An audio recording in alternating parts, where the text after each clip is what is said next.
This video was sponsored by Into the AM. Stay tuned for a special message. Friends, viewers, anime fans, loyal subscribers, Romans, countrymen. It has been almost a year and a half since the last JoJo Iceberg video, and I have no excuse. I can't even say that my life got busy because I made 4 other main channel videos since then. But my life did get busy and I wanted to try out some other things, so sue me. But today, that changes. After dozens of comments asking for part 4, today we get back on the horse and continue our journey through SM Guinea's JoJo Theories Iceberg. If this is your first time visiting my channel, my name is Luke Wilson and I make video essays breaking down movies and TV shows and trends and concepts and basically anything I find interesting. JoJo's Bizarre Adventure is one that I keep coming back to, not just because I appreciate the different perspectives offered by media outside of the Western world, but because I really think JoJo is special. From the amazing illustrations of the manga to the complexity of each character to the pop culture references and insane sci-fi concepts, the series is packed with so much love and attention to detail, all while maintaining the perfect balance of humor and high-tension thrills. And because of this, it can be hard to even discern what was intentionally included by author Hirohiko Araki, leading to a bounty of questions and theories surrounding JoJo, its characters, and its plotlines. And that leads us to the JoJo Theories Iceberg, a collection of implied truths about the series based on the many details included throughout it. Some of them are cool, some are scary, and some are just stupid, but we're gonna rank them all. If you haven't seen parts 1 through 3 of this iceberg, I recommend checking them out. The links are in the description. And if you haven't seen JoJo and you want to avoid spoilers, I try my best to include spoiler warnings, but no promises. And honestly, a lot of this show is episodic, so if you get spoiled, it's only going to be for like a single episode. Oh, and if I get anything terribly wrong, or you just have a different opinion on any of the theories that I go over in this video, feel free to comment below. Thanks to the team behind the JoJo Wiki for compiling and translating all kinds of facts and illustrations and magazines and interviews and You guys are the best. Now, without further ado, let's get into it.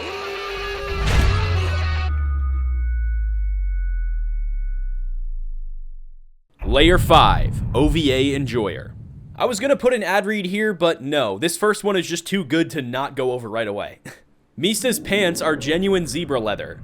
This one stems from a weekly Shonen Jump Q&A from February of 1998, where Hirohiko Araki implied that Guido Mista, one of the side protagonists from Part 5 Golden Wind, wears pants crafted from real zebra leather. Alongside questions like, what's that thing on Abachio's head? It's a hat that acts like a hairband. And would Fugo die from Purple Haze's ability? He would die. We got the answer to the question of which Golden Wind character spends the most money on clothing, and it's Mista. His sweater is cashmere and his pants are zebra-striped leather pants. It's suspected that they break the Washington Convention. The implication here is that the reason Mista's pants are so expensive is because they're crafted from the hide of a real zebra, which can run you multiple thousands of dollars, even back in the 1990s. And yeah, this checks out. Technically, they could just be expensive leather pants with a zebra pattern on them, but I think Araki was clearly indicating that they were made from real zebra hide, especially with his mention of the Washington Convention. Benson? And I mean, just look at Mista. Do you think he would settle for anything less than the real deal? The Washington Convention, which is shorthand for the Convention on International Trade of Endangered Species, protects a wide range of plants and animals, over 40,000. And among these 40,000 are 3 species of zebras, the Grevi zebra, which are heavily protected due to their status as an endangered species, and the mountain and plains zebras, which aren't endangered but are closely monitored to prevent mass poaching.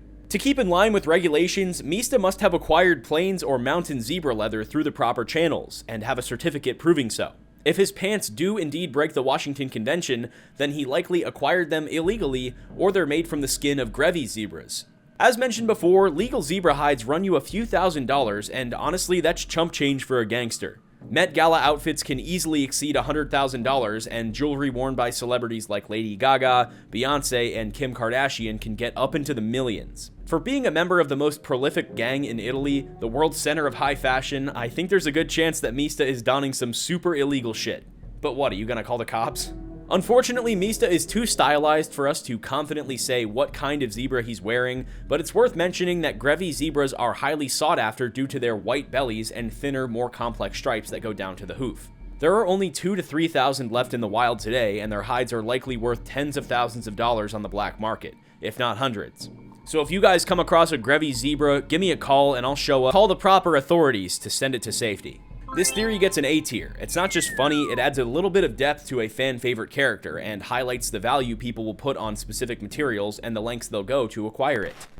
But if you're interested in some nice clothing that doesn't cost $10,000 or the life of an innocent zebra, might I direct you to the sponsor of today's video, Into the AM. Into the AM makes really soft and comfortable t-shirts with designs made by real artists and no AI. And as somebody with a wider upper body, I gotta say their shirts fit really nicely. They also have a variety of other clothing options, and by getting some for yourself, you're not only supporting the channel, but you're supporting artists. Check out Into the AM and use code LukeWilsonTV for 10% off of your order. Now back to the video.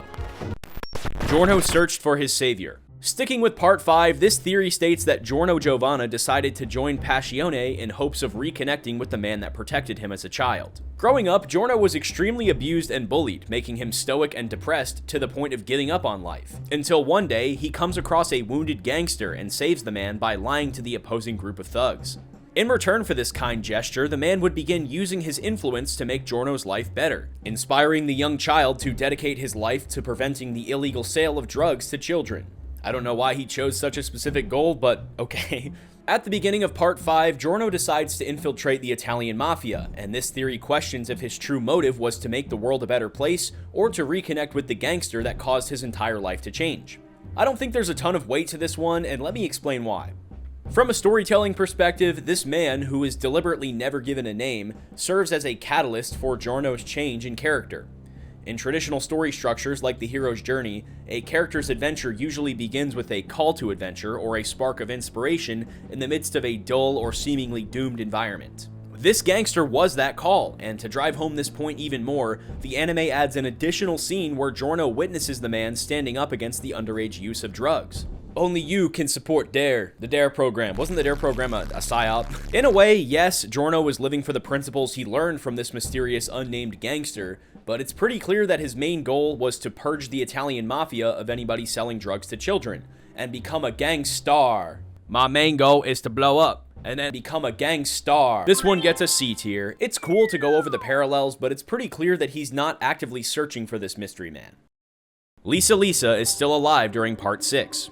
Lisa is a protagonist and mentor figure in Part 2, Battle Tendency, and is also the mother of Joseph Joestar, playing a crucial role in his training to defeat the Pillarmen. This theory states that because intense Hamon training increases the user's lifespan, Lisa could still be alive during the events of Part 6, Stone Ocean. Lisa was born in 1888, meaning she'd be over 100 years old by the year 2012, and this is seemingly possible as we see other characters like Dyer, Straits, and Tonpetty remain young into their 50s and beyond. Lisa is never depicted after part 2 because, well, she served her role and is assumed to have gone on to bigger and better things, so we're gonna need to speculate a little bit. I know we've touched on this before, but I think Araki purposefully leaves things open to interpretation because, frankly, it's the best option.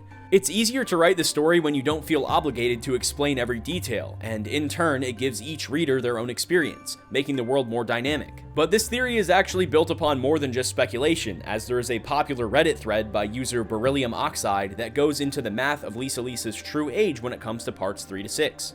In short, Lisa, despite smoking cigarettes, has excellent physical health and a better than average quality of life. These factors should get her living well into her 90s, and if we add a 1.8 times multiplier based on what we've seen from other Hamon users, she could potentially live into the year 2050 and beyond. This theory is pretty similar to ones we've covered before, like Joseph and Giorno being around in part 6, but this one brings in a Joestar that is often overlooked, so it gets a B tier. Possible, but no official confirmation.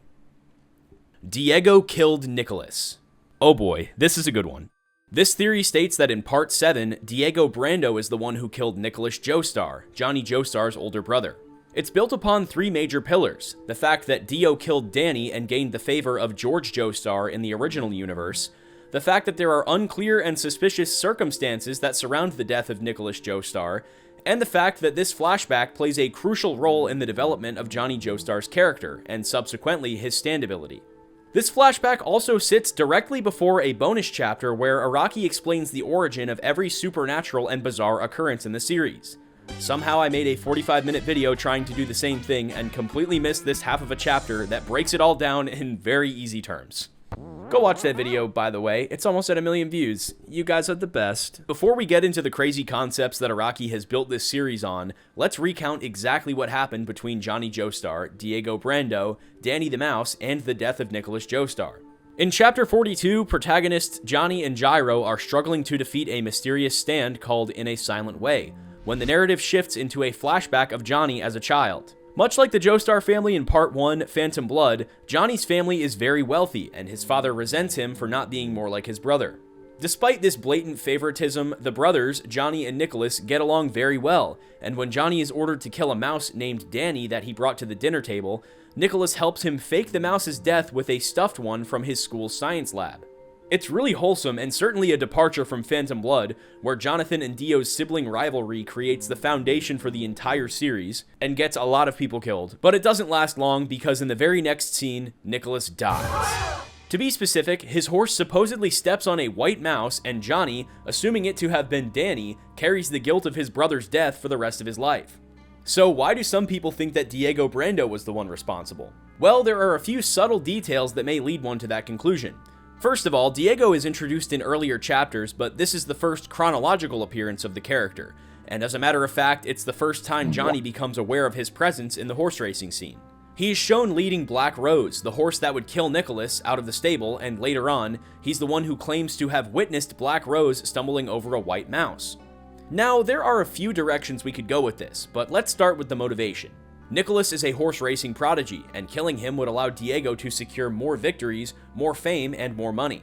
George Joestar even states that Diego is the best racer out there, second only to his late son Nicholas. Not even Johnny has enough raw talent to beat him. Perhaps Diego knew that Black Rose was temperamental and led the horse to Nicholas to try and cause an accident. And perhaps while working as a stable boy, he overheard details about Danny the Mouse and fabricated a cover story that would torment Johnny for the rest of his life, taking out both Joestars in a single move. Unfortunately, we're never given enough evidence to verify this one way or the other, but if you want my honest opinion, I think Diego is only meant to serve as a witness to these events, not a key player in them. From what I understand, Diego is supposed to be a completely fresh take on the character of Dio, and if he did in fact cause the death of Nicholas, it would not only put his character right back to the way he was in the original universe, it would detract from the true significance of this flashback. If Chapter 42 is a departure from the narrative, then Chapter 42.5 is almost akin to a breaking of the fourth wall, as Araki pauses to give us a complete explanation of how stands, Hamon, spin, and every ability throughout the series works on a universal level. In short, there is a world beyond ours, one that weaves the strings of fate and brings important people like stand users together. Ancient humans were able to tap into this world, creating items like the stone mask and the stand arrows to bring out these latent abilities. Others inherited special abilities or came across them in their own unique ways. I really can't believe I missed this because it answers so many other questions, like if the Pillarmen had stands, if Hamon users had stands, and what this whole Araki-coded idea of fate and gravity really means. Let's be honest, it's pretty clear what most abilities do and why, so what's up with this whole confusing concept of gravity? Well, my take is that it's a way to relate souls and physical matter to one another. The original universe is based in classical ideas of gravity, physics, and relativity. Fate is restricted and immovable. It's like a string of dominoes. If you want to go back, you have to undo everything that has happened since then. If you want to go forward, then the rest of the world has to move with you. The new universe is based on a newer understanding of physics, incorporating ideas of quantum uncertainty, infinity, and entanglement, things that go beyond the standard clockwork of the universe. Black holes with infinite mass, divine patterns that indicate intelligent design, and a more relativistic plastic take on fate. The dominoes of the new universe are still there, but they just don't necessarily have to fall in order. When you take a basic ability like the spin and apply these ultra-powerful concepts, you can create dimension-breaking effects, and this is exactly what happens in Chapter 43, where Gyro teaches Johnny the fourth lesson.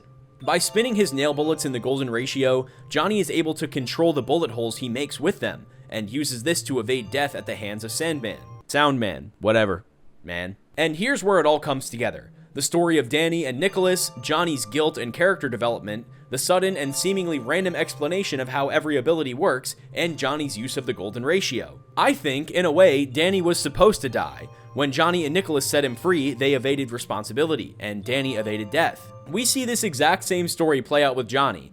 He continually uses the golden ratio to bend fate, and when he avoids death and even learns to walk again, he's eventually crushed by a giant boulder in a seemingly random and unfortunate accident. I don't know if Danny and Nicholas's death had any cosmic significance, but we do know that Johnny feels enough guilt over the event to vividly remember what Danny looked like, and then uses him as a guide for manifesting the golden ratio.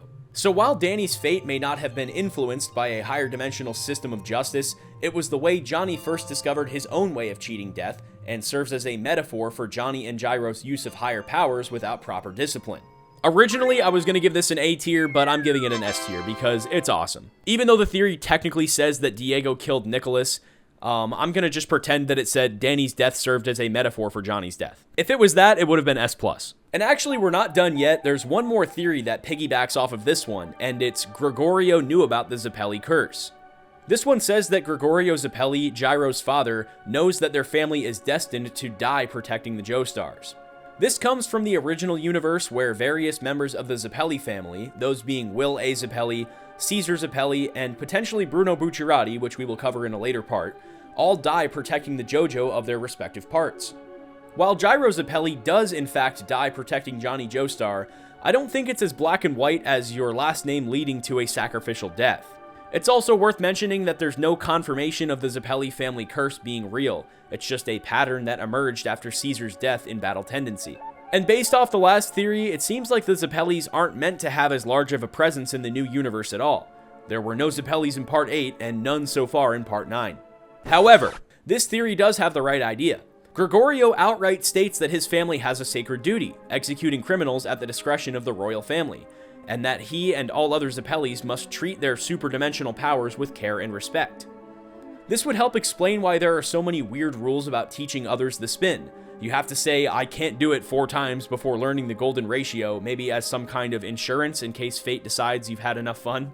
So no, Gregorio doesn't explicitly know about the Zeppeli family curse, but he definitely knows that improper and irresponsible use of the spin can have drastic consequences. This one gets an A tier. Now on to something a little more fun. Quick little energy boost from one of the sponsors of today's video, Dubby Energy. Today we're trying Galaxy Grenade. I did not read this before mixing it in here, guys, so I also don't remember if I've ever tried this flavor before, so this is live. Watermelon, guava, and lime explosion. If you like pre-workout or gamer fuel or caffeine or anything like that, but you hate artificial colors and you hate fillers, Dubby is the drink for you. It has all of the good and none of the bad. Use my code TV10 for 10% off. Now back to the video.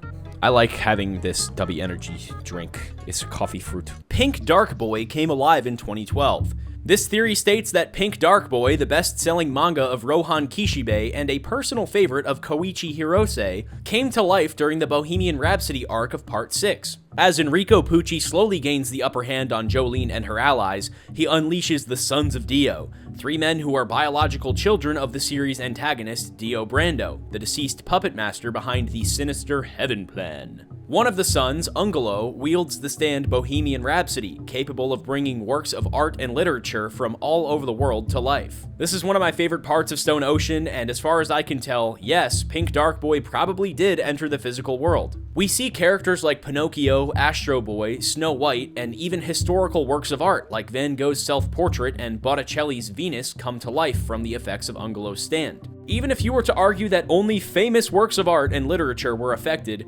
Rohan and his manga are very popular in universe, so it's not a massive assumption that Pink Dark Boy was part of the bunch. Also, we clearly see a brand new character, Put Back Man, come to life and reverse the effects of the stand within just a few pages. So the question now is, why didn't Araki include Pink Dark Boy?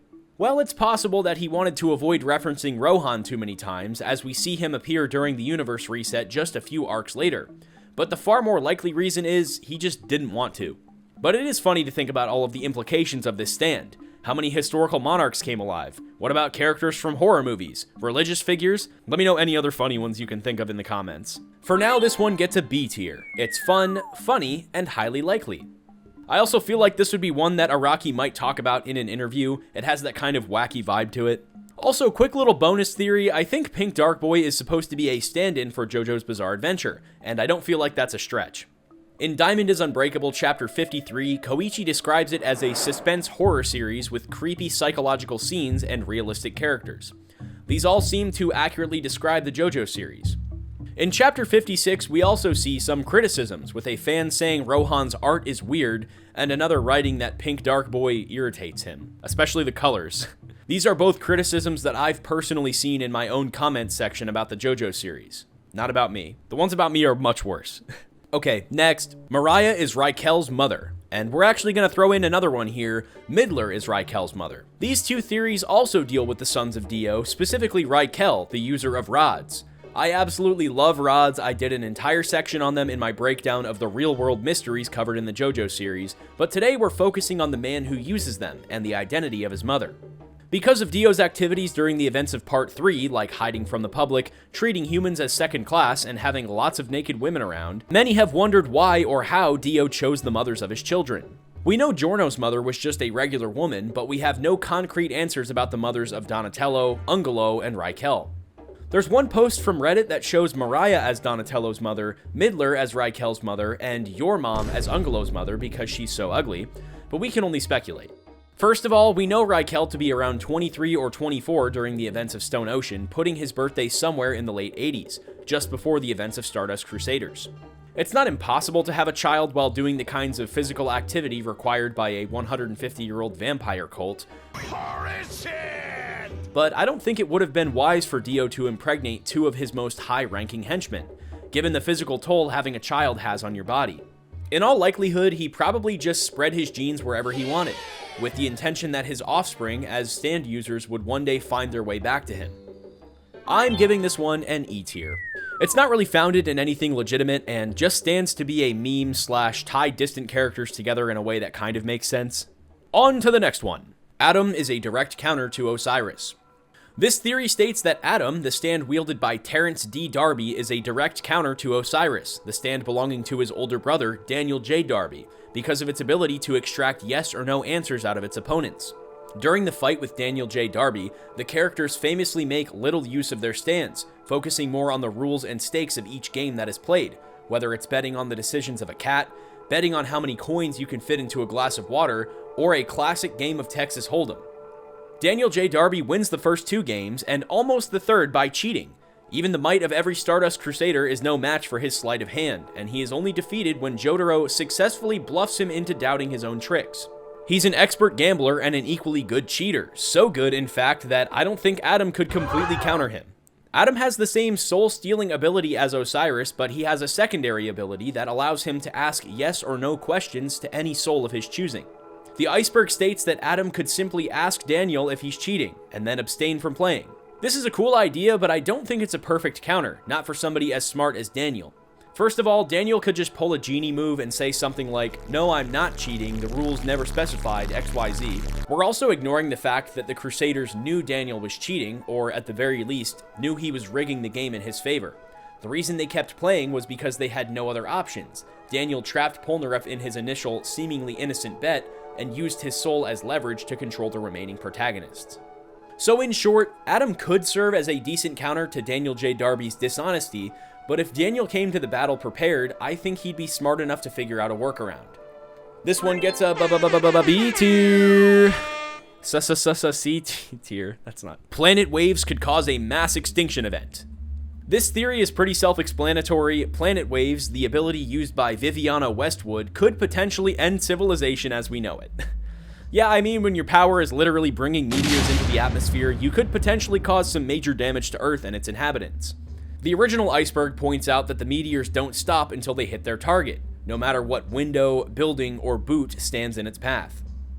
If a big enough meteor entered the atmosphere on the other side of the world, it could travel far below the crust and cause major tectonic and oceanic upset, leading to earthquakes, volcanoes, tsunamis, and even geomagnetic effects that would expose us to additional outer space threats, like solar blasts and stuff. Planet Waves is actually one of the most creatively implemented stands in the entire series, and because of this, we never get to see its true potential. Pucci gives Planet Waves to a random prisoner, and before he can fully grasp what is happening, his psyche is taken over by another stand, Survivor, that immediately teaches him proficiency in his new ability. If planet waves ended up in the hands of some idiot, there could be drastic ramifications, and for that reason, and because it's kind of funny, I'm giving this theory a B tier. Tonpetty didn't want to see Jonathan's future. This theory references a scene in Part 1, Phantom Blood, where Hamon Master Tonpetty refuses to shake the hand of protagonist Jonathan Joestar. Earlier in the story, we see Tonpetty and Zeppeli make contact, and Tonpetty immediately sees and recounts Zeppeli's future, stating that he will meet an evil enemy and bear the fate of death if he chooses to pursue Hamon training. Later on, Jonathan gets to meet Tonpetty, and after extending his hand, Tonpetty pauses for a notably long amount of time before stating, "We don't have a custom like that." Technically, handshakes weren't super commonplace at this point in history, but again, we saw him shake the hand of Zeppeli, so either he's being a jerk or he's doing this for some unknown reason. If you want my honest opinion, this emphasis on the first handshake and the lack of a second one was without a doubt intentional, and it subtly foreshadows that Jonathan will meet a grim fate. Judging by Tonpetty's face, he doesn't seem exactly thrilled to witness the future of yet another student who sacrifices himself to fight the forces of evil. Zeppeli was one of potentially dozens of students that perished after willingly learning the art of Hamon. This one gets an S tier. It's not explicitly spelled out in the story, but it's heavily implied and adds a ton of depth to Phantom Blood, a part that is often overlooked or even skipped by fans. Don't skip Phantom Blood. I saw you skip it. Next. Gappy is neurodivergent. This theory states that Josuke Higashikata from Part 8 JoJolion is autistic. Why do we always end up talking about autism? This one is actually pretty easy. We see Josuke emerge from the walleyes as a new person, and he is never shown consuming Tylenol during this time on the ground. I'm just kidding. This one actually comes from a Reddit thread by user The Space Core's Dad, who argues that Josuke exhibits quirky, strange, and slightly abnormal behaviors throughout Part 8, specifically towards the beginning. He says he likes to sleep with a lot of pressure on him. He counts how long the Higashikata family's driveway is when he goes there for the first time. He just kinda zones out sometimes. And his stand's ability to alter an object's friction could be a nod at a potential sensory issue. But I don't think these are really strange behaviors, and to say he's completely neurodivergent is a big assumption. Just from spending a lot of time with family and friends in the past few years, I've come to believe that no one is 100% neurotypical, and everyone has their little tics and preferences and quirks. Some people are germaphobes, some people need to constantly have clean hands, some people need an extremely regimented schedule to feel normal, and some people can't stand the sound of knuckles cracking or styrofoam squeaking or the seatbelt alert in their 2015 Honda Pilot. We're also ignoring the fact that Josuke is the sum of two different people and is reborn with the memory and social awareness of a baby. So do I think Part 8 Josuke is neurodivergent? No, not really, but it all depends on where you want to draw the line. This one gets a C tier, right down the middle. Now, because we have a handful, we're going to do some rapid-fire Giorno/Golden Experience theories, starting with Gold Experience Requiem's death loop is just an exaggerated life shot. This theory states that Gold Experience Requiem's ability to trap someone in an infinite hell is just an advanced form of its original ability, the power to imbue something with life energy. This seems to align with other advanced stands like Silver Chariot Requiem, which sort of becomes the ultimate steward and focuses solely on bringing the arrow to where it belongs, and Killer Queen Bites the Dust, which channels Kira's paranoia into the ability to infinitely control his privacy. There's also the fact that Giorno can overload someone's senses by imbuing a human being with life energy, and I don't think it's a stretch to assume that he could unleash psychedelic dreamlike hellscapes upon someone if this ability became highly advanced. After all, there are trace amounts of DMT produced in the human body, and this is largely speculated to play a role in consciousness, dreams, and creativity. Basically, Giorno is the worst trip sitter ever. This one gets an S tier. I think it's really cool, and it's completely plausible, if not entirely true. Giorno kept Requiem. This theory is pretty self-explanatory, and it's the opposing opinion of another theory we covered from Layer 4. There's no hard evidence for this, but there are a few scraps that could point us in the right direction. First of all, Requiem stands can be temporary. We know this because Polnareff is able to unleash Silver Chariot Requiem twice, once before the events of Golden Wind and once during the final confrontation with Diavolo. Polnareff disables Chariot Requiem the first time by taking the stand arrow away from it, implying that the arrow must be present for a stand to maintain its Requiem form, and it just so happens that we see the arrow embedded into Gold Experience Requiem's body while it's active. And despite how overpowered Chariot Requiem is, you can easily destroy it by attacking the metaphysical ball of light that it spawns to manifest itself. This implies that Gold Experience Requiem probably also has a critical weakness to balance out its insane capabilities.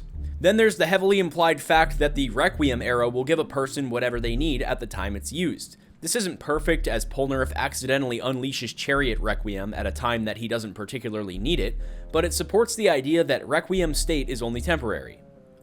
Also, I know there's no Requiem arrow, it's just a bit of a different shape of arrow. Shut up. So no, I don't think Giorno got to keep Gold Experience Requiem, but he did keep the arrow safe in case he ever needed to use it again.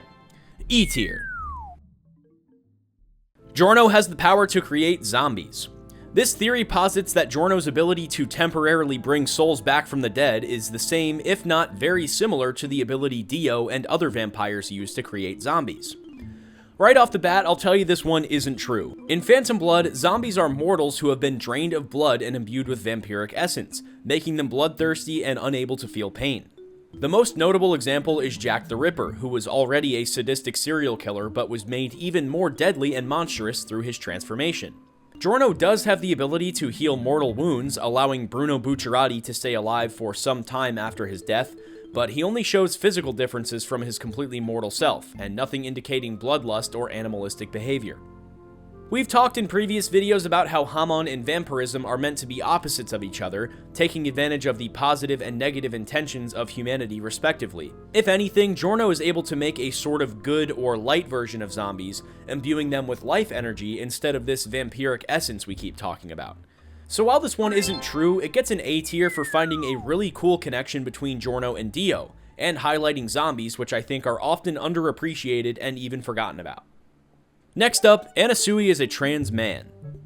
This theory proposes that Annasui, a supporting protagonist and Jolyon's love interest in Part 6, Stone Ocean, is actually a biological female, and began presenting as a male to cover up his creepy behavior. This, like the theory that Annasui disguised himself as a woman to spy on Jolyon, stems from his first appearance in the manga, where he looks strikingly more female than any of his later scenes in the manga, the anime, video games, or promotional art. This is another one that's more of a meme than a legitimate proposition because, first of all, changing your gender and then attempting to gaslight everyone into thinking you're an entirely different person is an insane idea. I mean, have you guys ever seen White Chicks? Hi, my name is Brittany Wilson, of course.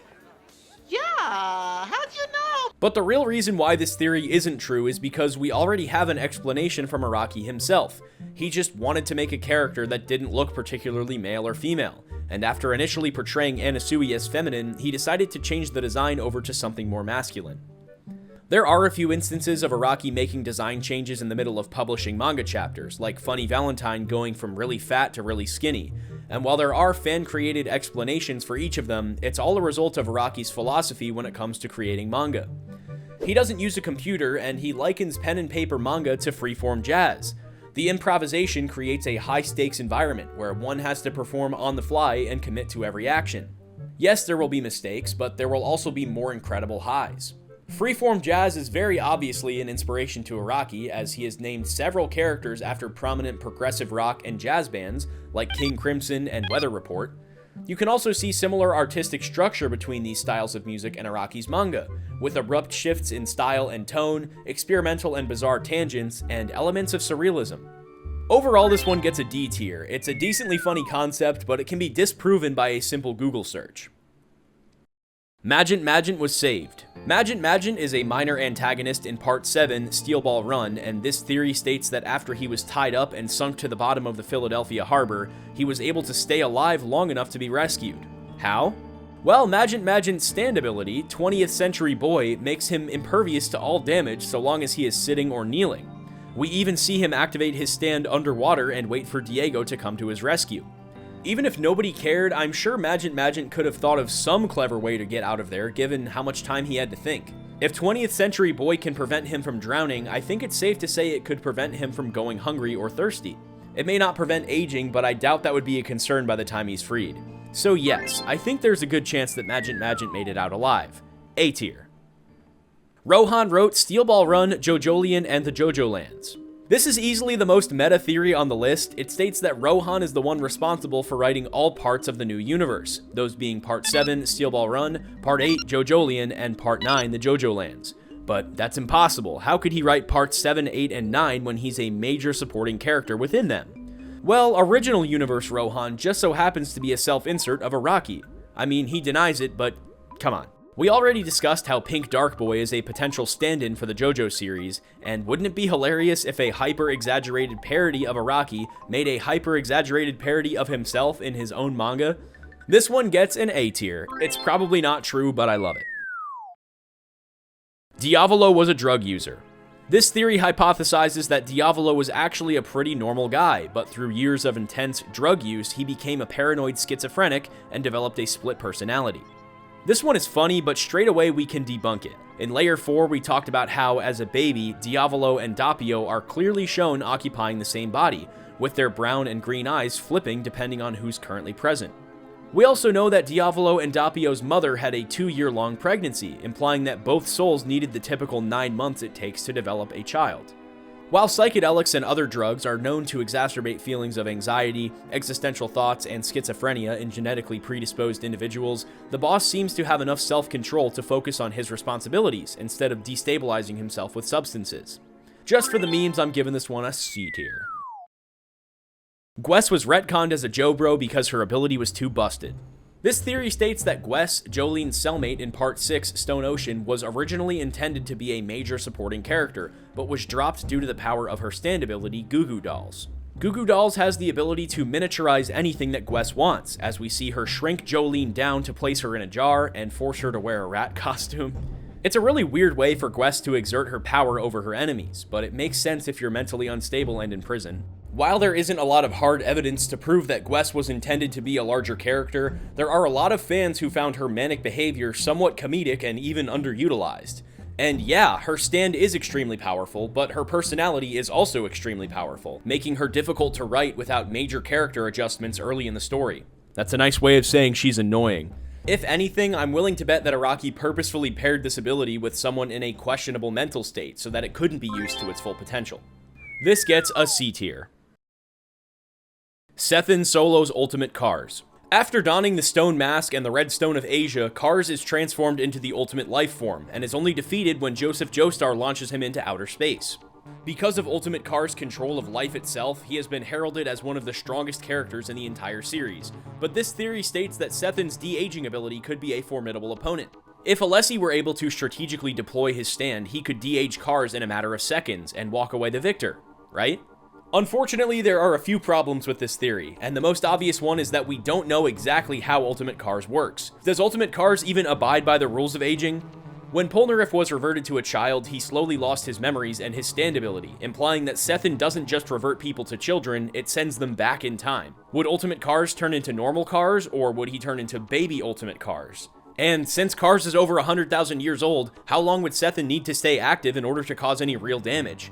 There are just too many unanswered questions and assumptions that need to be made. And on top of that, Cars can fly. A fun theory on the surface, but when you do the slightest bit of digging, it falls apart pretty quickly. D tier. Cinderella transferred a piece of Kosaku's soul to Kira. This is a theory referring to a kind of funny side plot where Shinobu Kawajiri begins to fall back in love with her husband, Kosaku Kawajiri, except she's completely oblivious to the fact that he is Yoshikage Kira in disguise. Kira remained mostly hidden for the first 2/3 of Diamond is Unbreakable, but his identity is eventually uncovered by the protagonists, and in Chapter 99, he chops off his hand, grabs a random businessman of similar build, and forces Aya Tsuji, the user of Cinderella, to swap their identities. This transformation is so brutal that Kosaku is left dead with a skinless face, and Aya herself even dies a short time later. This theory floats the idea that Kosaku's soul was partially transferred to Kira, which would help explain why he had little trouble adapting to his new circumstances, even unintentionally seducing Shinobu in the process. I don't really buy this one, and it's because there's already a better explanation of this entire situation. Kosaku is meant to be a caricature of a boring Japanese businessman, unmotivated, apathetic, and weighed down by his career. His normalcy isn't just exaggerated, it's flat out stated in the manga, making him the perfect candidate for Kira, who has spent his entire life trying to blend into the background. Unfortunately for Kira, people are much smarter and much more complex than he assumes, and his new wife, Shinobu, can hardly keep her hands off him after he begins displaying his intelligence, his creativity, and his tactfulness. It's kind of sad because if Kira wasn't a complete psychopath, maybe he could have found someone like Shinobu who admires these things about him, and lived a more fulfilling life in the end. Eventually, because of Kira's hubris and his constant need for control, he's uncovered by his new son, Hayato, which leads to his demise at the hands of, well, at the wheels of an ambulance.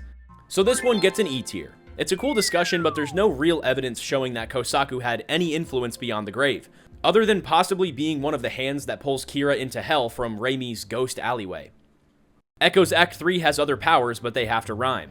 This theory is based on a throwaway line by Echo's Act 3, the stand of Koichi Hirose. In Chapter 94 of Diamond is Unbreakable, the newly evolved Echo's Act 3 unveils a new ability, 3 Freeze, which creates downward pressure on a single target. When asked how it works, Echo says that he rhymed 3 and freeze. Yeah. This begs the question, what other words could Echo's Act 3 hypothetically use? 3 Squeeze could crush enemies. 3 Ease could lift things into the air, almost like the opposite of 3 Freeze. We could also try 3 Cheese if you're making a pizza or 3 Chinese if you need to speak Mandarin at a moment's notice. 3 Peace. While there is no canonical evidence to suggest that Echoes has additional powers, this is funny, so it gets a C tier. I think this is just another instance of Echo's Act 3 being goofy and saying things for comedic effect. Echoes having additional powers would also counteract the metaphor surrounding Koichi's character development. You know, the way your words linger, their impact, and their weight thing we talked about in Layer 4. Okay, next. Car's actions saved the Joestar bloodline. This theory states that because Joseph's arm was cut off by Cars in Part 2, he was able to avoid the 1939 English draft and the 1941 American draft, which may have sent him to die in World War II or given him severe PTSD. Joseph, as we all know, ended up playing a major role in Part 3 and a supporting role in Part 4, and without him, there's a good chance that the opposing forces of each respective part would have gotten the upper hand. If Joseph came out of the battle with Cars unscathed, he would have been a perfect soldier for the Allied forces. Just don't put him in the Air Force, please. B tier. Funny. Dio splashing blood in Jotaro's face kept him looking young into his 40s. This theory states that during the fight against Dio at the end of Part 3, Stardust Crusaders, Jotaro is splashed in the face with Dio's blood, which explains why he appeared so young in the rest of the series.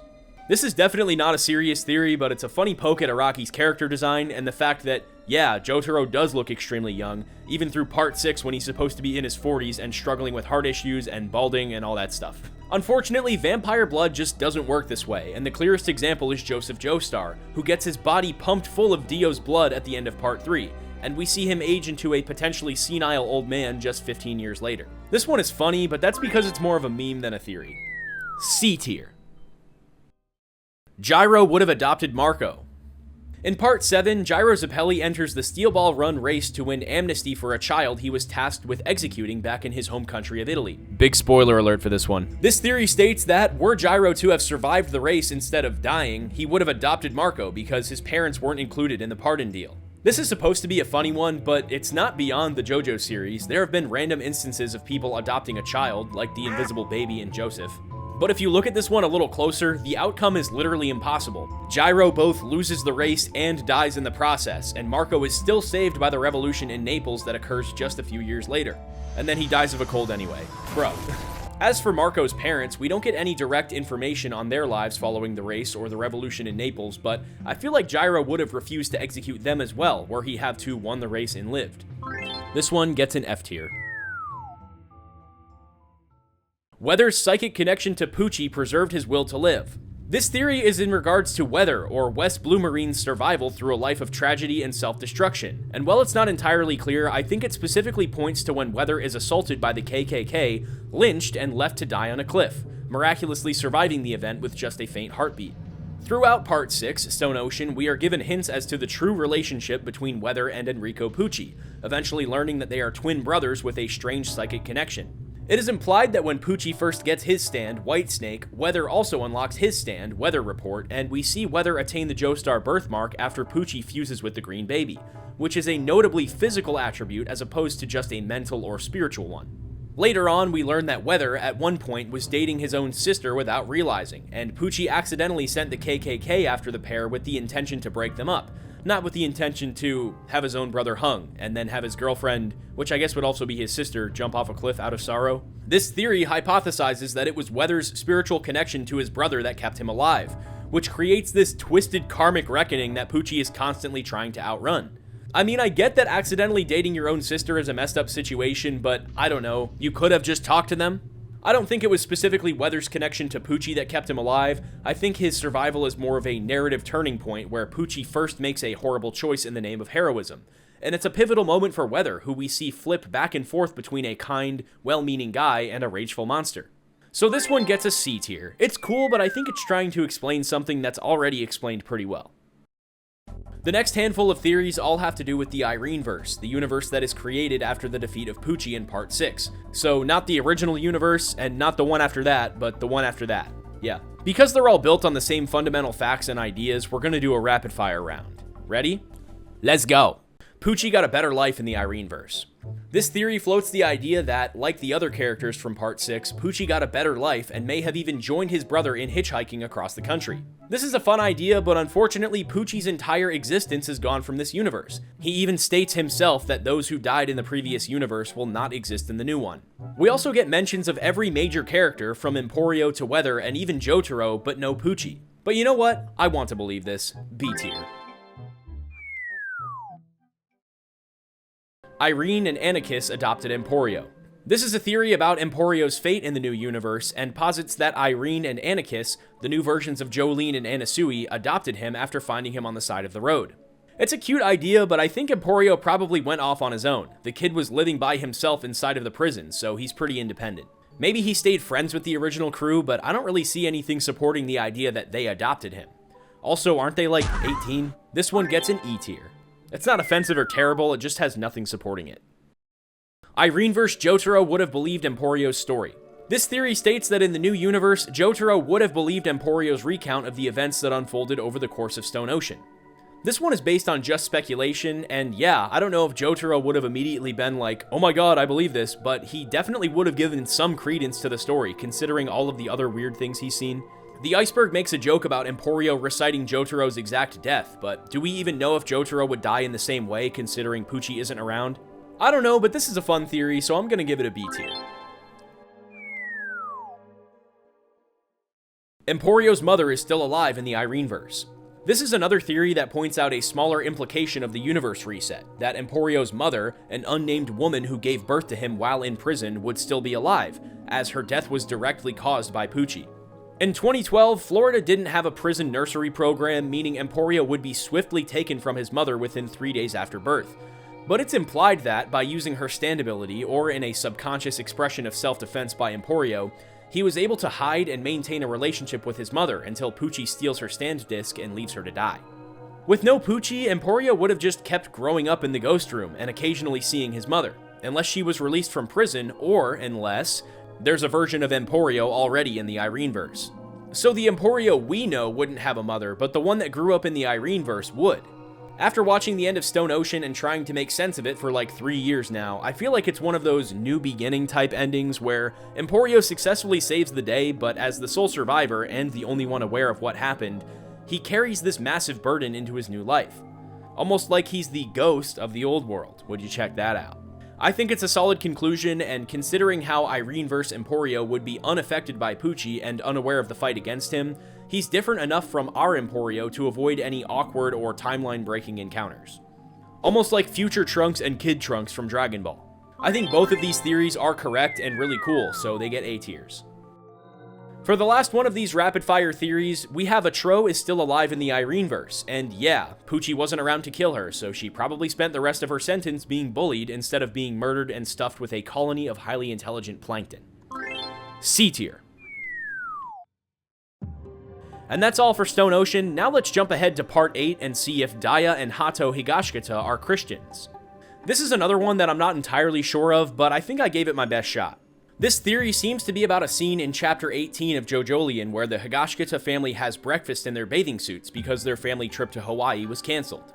Hato, the older sister, argues with Joshu, her younger brother, about the existence of God. Now, this doesn't explicitly spell out anyone's belief in God except for Hato's and Joshu's, but considering how Joshu is kind of a contrarian, it might hint that the family was raised Christian and Joshu rejects the belief. But there is one other potentially stronger connection to Dia specifically that we have yet to discuss.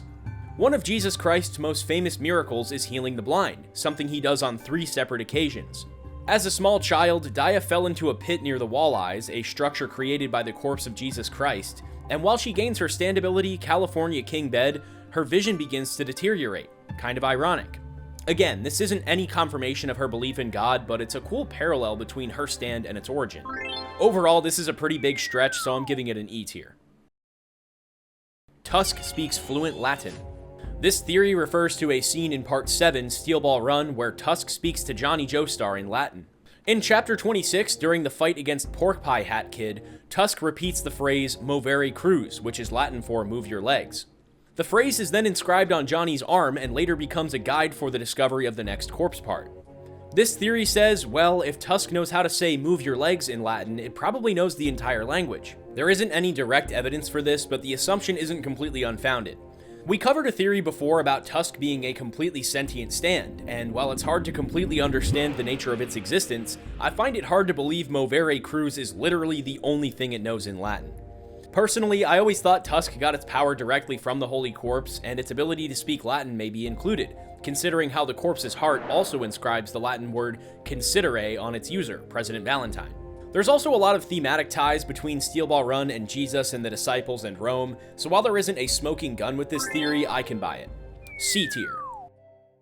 Now for the last rapid fire round of this video, we're going to be doing some funny Valentine theories. Valentine is infertile. I'm just going to read the iceberg's description for this one. In more fitting terms, his steel ball racers couldn't reach Scarlet's Devil's Palm. Okay. While the JoJo series is no stranger to birth and fertility metaphors, especially in Part 7, this one is almost definitely just a meme. The winner of the race, Poco Loco, is tertiary to the entire story, and even Valentine orchestrates the race as a means of hunting down Devil's Palms, not as a means of bringing Poco Loco to the finish line. Despite the fact that Valentine and his wife, Scarlet, never conceived children, no explanation is ever provided, and while Lucy Steele gives birth to the final corpse part, we once again find no parallels or hints towards Valentine's fertility, or lack thereof. Because the description is funny, this gets a D tier. Valentine gave himself his scars. I'm just gonna debunk this one right away. Valentine did not give himself his scars. The Part 7 manga specifically states that he received his scars while being tortured in what can be assumed to be the American Civil War. The iceberg jokes that Valentine used his stand, Dirty Deeds Done Dirt Cheap, to summon an alternate version of himself that would cut up his back, like getting a prison tattoo or something. While funny, the only feasible reason for doing this would be out of total psychopathy or as a means of winning over the public. But I think Valentine's status as a veteran and his general patriotism was enough to win him the 1888 election. I'll give this one an E tier because it is a little bit funny. Funny Valentine. Funny. Funny Valentine was a Democrat. In Layer 4, we discussed the possibility that Funny Valentine was a Republican, and now we make a case for the opposite. I got a little cynical last time, so let's take a few deep breaths and give this theory the analysis it deserves.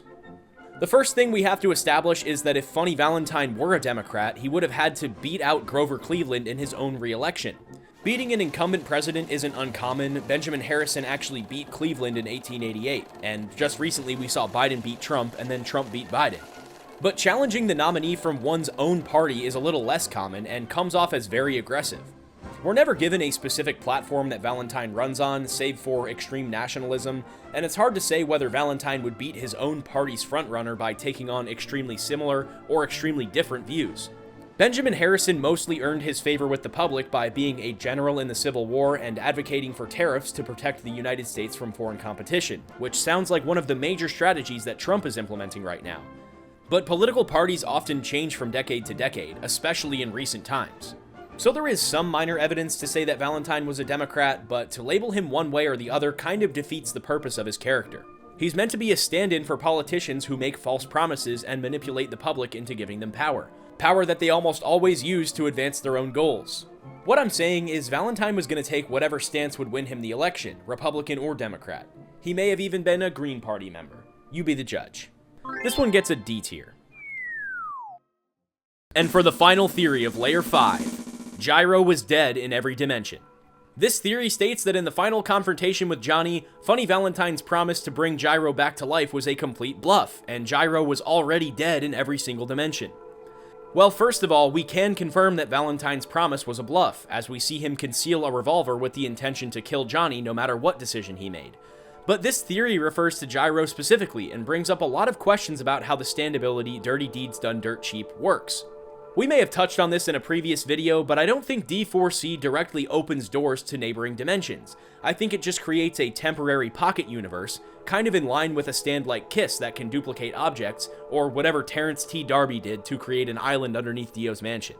I guess a better explanation is that it's creating a hypothetical dream and bringing things from it to the real world. This would explain why no divine objects like the corpse parts can appear in other dimensions, why deceased characters like Gyro aren't able to come back from the dead, and how Johnny's ability was able to supersede Valentine's seemingly infinite number of alternate realities.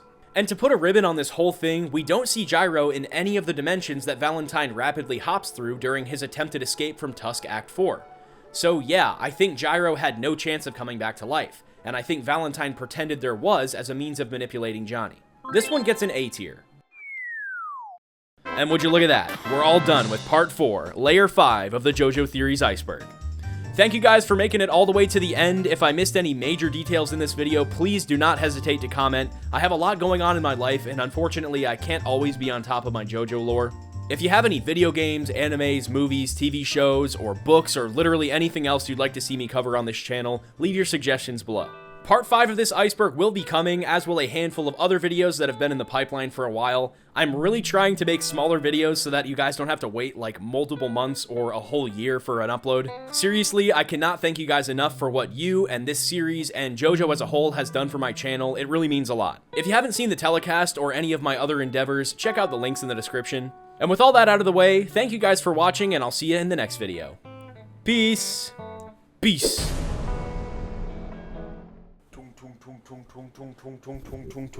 Shahor.